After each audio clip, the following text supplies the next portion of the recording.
अभी तक हम लोग पढ़ लिए कि अगर एक वायर है उससे करंट पास करेगा तो उसमें मैग्नेटिक फील्ड तैयार होगा, जिससे हम लोग सोलेनॉइड और इलेक्ट्रोमैग्नेट तक का कॉन्सेप्ट हम लोग जानेंगे।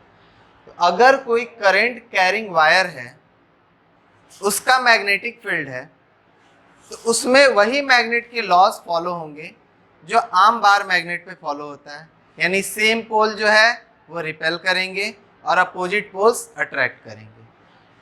तो जब कभी भी किसी करंट कैरिंग वायर को किसी भी मैग्नेटिक फील्ड में रखेंगे तो जाहिर सी बात है उस पर कोई ना कोई फोर्स अप्लाई होगा। ये फोर्स अट्रैक्टिव हो सकता है, रिपल्सिव हो सकता है, या तो अट्रैक्ट करेगा या तो रिपेल करेगा। तो इसी वजह से कहा गया कि force on current carrying wire when placed in a magnetic field. इसमें हम लोग यही पढ़ेंगे कि जब कभी भी हम लोग किसी वायर को किसी मैग्नेटिक फील्ड में रखेंगे उसके ऊपर एक फोर्स लगेगा। अब उसके बारे में हमें जानना है कि फोर्स हमारा कैसे लगेगा, किस डायरेक्शन में लगेगा और उसका क्या इम्पैक्ट पड़ेगा। और ये जो फोर्स लगेगा वो हमारे दो ही रीजन से लगना है, अट्रैक्शन और repulsion. Same pole repulsion, opposite pole attraction, यही हमारा कॉन्सेप्ट काम करना है। हम लोगों ने एक हॉर्सू मैग्नेट लिया है, सिंपल बार मैग्नेट पे भी अगर एक्सपेरिमेंट करेंगे तो कोई दिक्कत नहीं है। बार मैग्नेट यूज करेंगे तो हमको दो मैग्नेट लेना होगा, दोनों का पोल अपोजिट होना चाहिए, एक तरफ साउथ एक तरफ नॉर्थ, क्योंकि हमें एक मैग्नेटिक फील्ड में किसी वायर को रखना है। अब हम क्या करेंगे, ऐसा मैग्नेटिक फील्ड रख दिए, वायर यहाँ रख दिए नॉर्थ साउथ। अब इसका मैग्नेटिक फील्ड ऐसे है तो इम्पैक्ट हमें देखने को नहीं मिलेगा। अब इसके लिए हमें क्या करना होगा, एक और मैग्नेट इधर रखना होगा ताकि ये लाइंस ऐसे जाना शुरू करें और तब इसके ऊपर मैग्नेटिक फील्ड तैयार हो। हम लोगों ने एक हॉर्सू मैग्नेट लिया इस तरह का, जिसके बीच में एक वायर कुछ इस तरह कनेक्ट करके, ऐसे है वायर हमारा, ऐसे है कुछ इस तरह का कनेक्शन है, वायर आगे जाकर अपना सर्किट कंप्लीट कर लिया। तो इसमें हमारा ऑब्जर्वेशन क्या मिला, when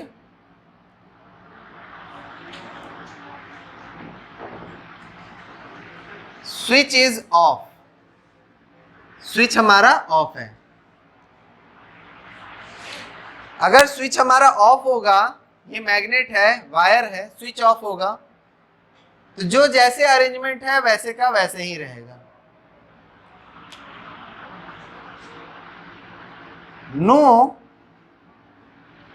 change in the position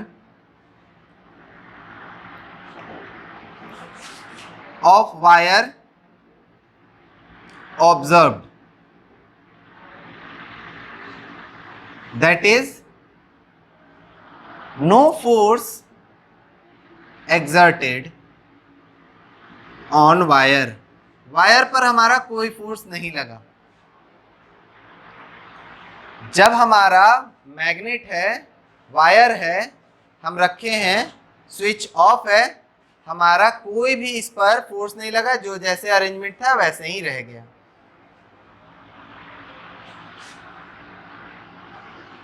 दूसरा, व्हेन स्विच इज ऑन, जैसे ही स्विच ऑन किए करंट फ्लो करना शुरू करेगा। Current flows through the wire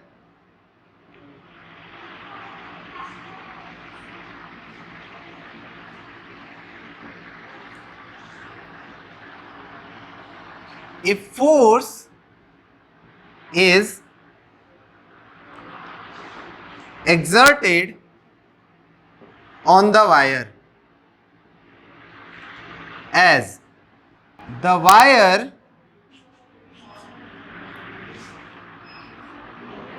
moves away,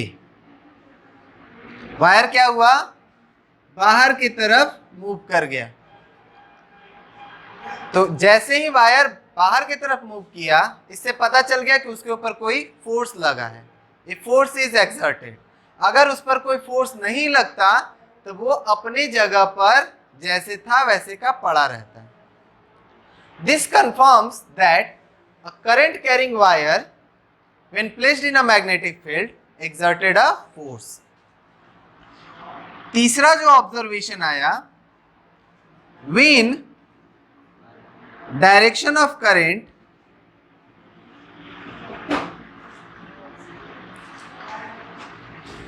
is reversed,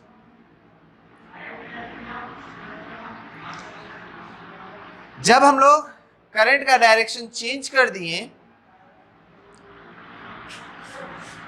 then the wire moves towards the magnet. These all three are the observation. पहला observation था कि जब switch नहीं है, ऑन नहीं है, ऑफ है, तो कोई चेंज नहीं ऑब्जर्व होगा. दूसरा ऑब्जर्वेशन था कि जैसे ही स्विच ऑन किए, करंट फ्लो किया, तो हमारा एक फोर्स लगा क्योंकि वायर जो है बाहर निकल गया, मूव कर गया. तीसरा जो हम लोगों ने देखा कि जैसे ही डायरेक्शन हम करंट का चेंज किया, बैटरी का टर्मिनल पलट दें, the wire moves towards the magnet, उल्टा हो गया. The direction of force exerted changes. जो डायरेक्शन है फोर्स लगने वाला, उसका डायरेक्शन चेंज हो गया.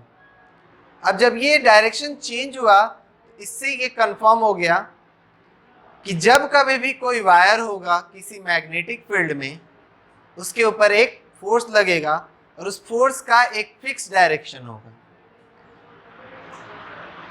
तो कंक्लूजन आया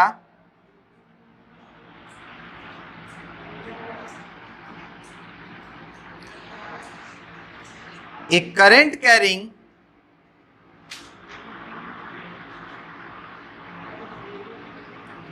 wire experience a force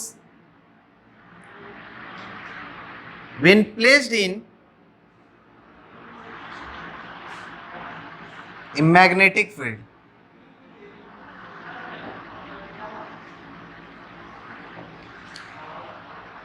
These three are the observation and this is the conclusion, result. इससे ये पता चल गया, कंफर्म हो गया कि अगर करंट कैरिंग वायर होगा तो उस पर एक फोर्स लगेगा. अगर उसको मैग्नेटिक फील्ड में हम रखें तो the direction of force is specific. The direction of force is specific, मतलब कि किसी खास डायरेक्शन में ही फोर्स लगेगा, हमेशा बाहर ही रहता. करंट का डायरेक्शन चेंज करने के बाद भी वायर बाहर मूव करता तो हम लोग समझते कि हमेशा रिपल्सन होगा, लेकिन ऐसा नहीं हुआ. एक बार रिपल्सन हुआ, एक बार अट्रैक्शन हुआ, तो अलग अलग तरह का फोर्स एग्जर्ट हुआ. इसका मतलब डायरेक्शन ऑफ करंट के साथ इसका एक रिश्ता है, एक रिलेशनशिप है. किकिंग वायर एक्सपेरिमेंट इस फोर्स के बारे में जानने में काफी मदद किया जो हम लोगों का करंट कैरिंग वायर पर लगता है. यहाँ पर हमारा जो है एक एक्सपेरिमेंट है जिसको हम लोग कहेंगे किकिंग वायर एक्सपेरिमेंट.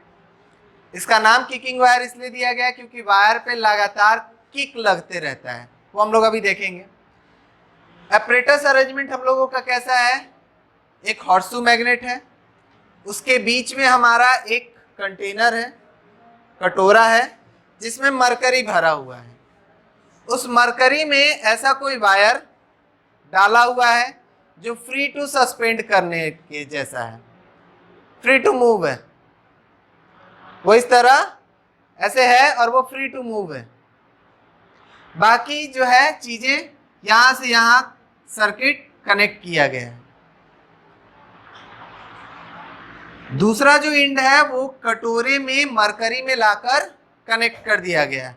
इससे कनेक्ट नहीं किया गया है, कि अंदर अंदर जाकर इस वायर से ए इंड से कनेक्टेड नहीं है। ये ए इंड, इस वायर का ए इंड जो है ये फ्री है, दिस इज ए इंड। ऐसा मैग्नेट कटोरा, कटोरा में मरकरी भरा हुआ है। मरकरी इसलिए सेलेक्ट किया गया क्योंकि मरकरी एक मेटल है और वो गुड कंडक्टर है। साथ ही साथ लिक्विड स्टेट में होने के कारण ये वायर उस मरकरी में फ्री टू मूव है, तो ये कारण है मरकरी सेलेक्ट करने का। जो दूसरा इंड है सर्किट का वो कटोरे में लाकर बस ऐसे ही कनेक्ट कर दिया गया है। Due to conducting character of mercury, यहां से यहां तक करंट फ्लो होने का चांसेस है जब स्विच ऑन करेंगे। अब इसमें हमारा जो ऑब्जर्वेशन आ रहा है वो हम लोग देखते हैं और ये क्या कंक्लूजन पे लाता है वो देखते हैं। तो पहला जो ऑब्जर्वेशन है, व्हेन स्विच इज ऑफ,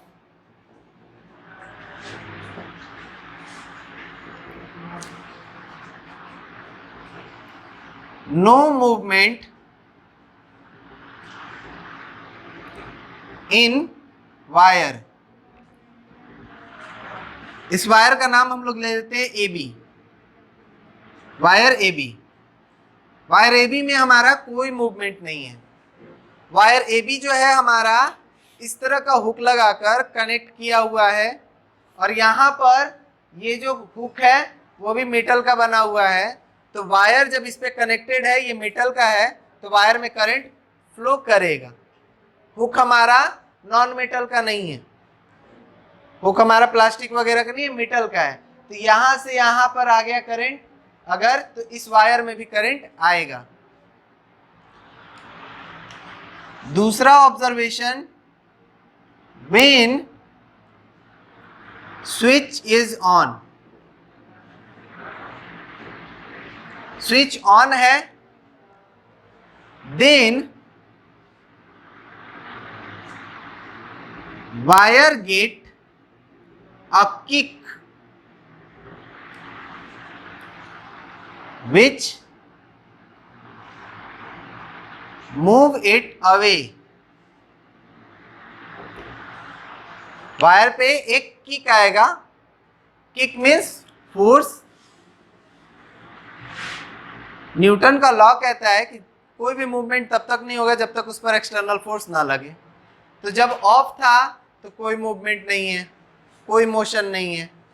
जैसे ही स्विच ऑन किए तो उसमें मोशन आया, इसका मतलब उस पर कोई फोर्स लगा है। तो ये क्या हुआ, ये एक फोर्स लगा और बाहर निकला, किक्स अवे। तो जैसे ही ये बाहर निकला, as soon as it kicks away, कटोरे से जैसे ही बाहर निकला कांटेक्ट खत्म। As soon as it leaves the container, circuit breaks. Circuit break हुआ तो क्या हुआ, करंट का फ्लो रुक गया। करंट का फ्लो जैसे ही रुका, इसके अंदर मैग्नेटिक फील्ड खत्म। अब इसका मैग्नेटिक फील्ड खत्म तो ड्यू टू ग्रेविटी ये क्या होगा, पीछे आना चाहेगा। हम इसको यहां रखेंगे, ये वापस पीछे आएगा, है ना। ऐसे रख रहे हैं, वापस आ जा रहा है। तो अगर ये बाहर गया और इस पर कोई फोर्स नहीं लगेगा, इसके अंदर कोई करंट नहीं है, तो ड्यू टू ग्रेविटी ये अंदर आना चाहेगा। तो अब क्या हो रहा है कि ये बाहर गया, करंट रुक गया, कोई फोर्स नहीं लग रहा है, तो ये वापस आ रहा है। वापस आया, सर्किट कंप्लीट, फिर एक फोर्स लगा, फिर बाहर गया, फिर बाहर गया, सर्किट जो है इनकम्प्लीट, ग्रेविटी के कारण वापस आया, and so on so on so on, इस तरह इस पे लगता चला गया। सो एक्सपेरिमेंट में ऑब्जर्वेशन हमारा कुछ इस तरह है। That is why this experiment is known as kicking wire experiment, क्योंकि इस पे लगातार फोर्स लगते रह रहा है। एंड जो हम हाथ से फोर्स लगा रहे हैं वो एक्चुअली में मैग्नेटिक फोर्स है। मैग्नेटिक फोर्स इसको लगातार इसी तरह बाहर करते जा रहा है। जैसे ही ये कटोरे से बाहर गया, मैग्नेटिक फील्ड खत्म, करंट खत्म, सो ये वापस आना चाहेगा। एंड अगेन जैसे ही सर्किट कंप्लीट, मैग्नेटिक फील्ड से एक फोर्स लगेगा। इस तरह लगातार फोर्स लगते रहेगा। When I reverse the direction of current, reverse हो जाएगा ऑब्जर्वेशन। सो इस तरह का ऑब्जर्वेशन हुआ, इसलिए इस एक्सपेरिमेंट का नाम ही रखा गया किकिंग वायर एक्सपेरिमेंट, क्योंकि इसमें लगातार वायर के ऊपर एक फोर्स लगते रह रहा है। Moves it away as the wire moves away the container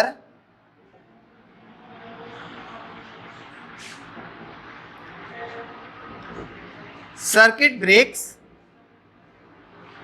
circuit हमारा ब्रेक करेगा and due to gravity wire tends to return its mean position.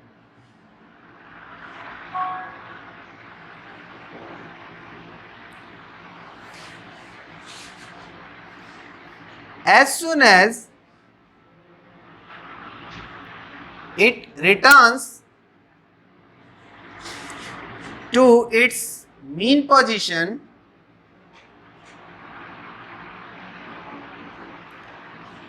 circuit again completes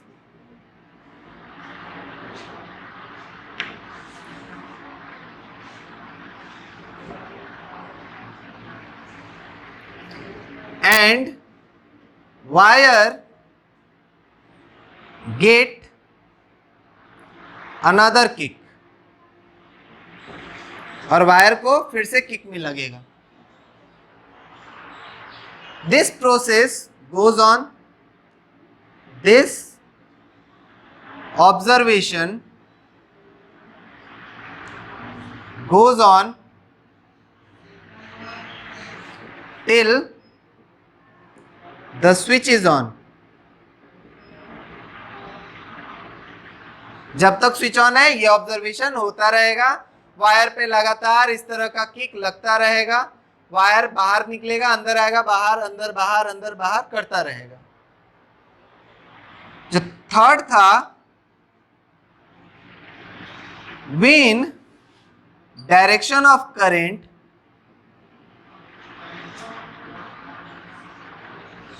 reverse, जैसे ही डायरेक्शन ऑफ करंट को reverse कर दिए, the direction of force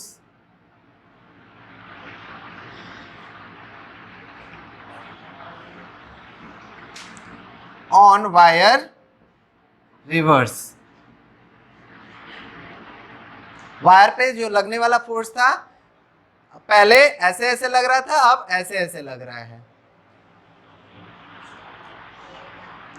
conclusion इसके लिए भी वही रहा, क्या? A current carrying wire experiences a force when placed in a magnetic field and the direction of force is specific. जो करंट कैरिंग कंडक्टर होगा, वायर होगा, उस पर हमारा एक फोर्स लगेगा और उसका डायरेक्शन स्पेसिफिक होगा। This is called kicking wire experiment, जिसमें हमारा एपरेटस अरेंजमेंट से लेकर ऑब्जर्वेशन एंड कंक्लूजन हमारा डिस्कस हो गया। अगर इस ऑब्जर्वेशन में हम लोग इतना लंबा वायर ले लें कि वायर जो है कटोरी को बाहर नहीं निकल पा रहा है, वायर हमारा जो कटोरा है उसी में फंस रहा है, then kicking wire observation will not be observe. क्या होगा?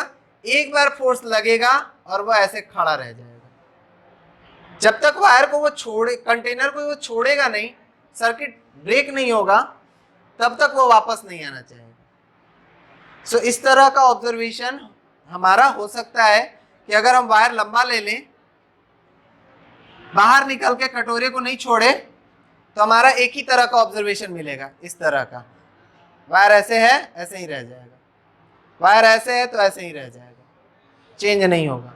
किकिंग वायर एक्सपेरिमेंट के लिए ये जरूरी है कि वायर इतना बड़ा लें कि मरकरी को भी टच करे और कंटेनर को छोड़ भी दे। जब वो आगे जाए तो कंटेनर के बाहर निकल जाए।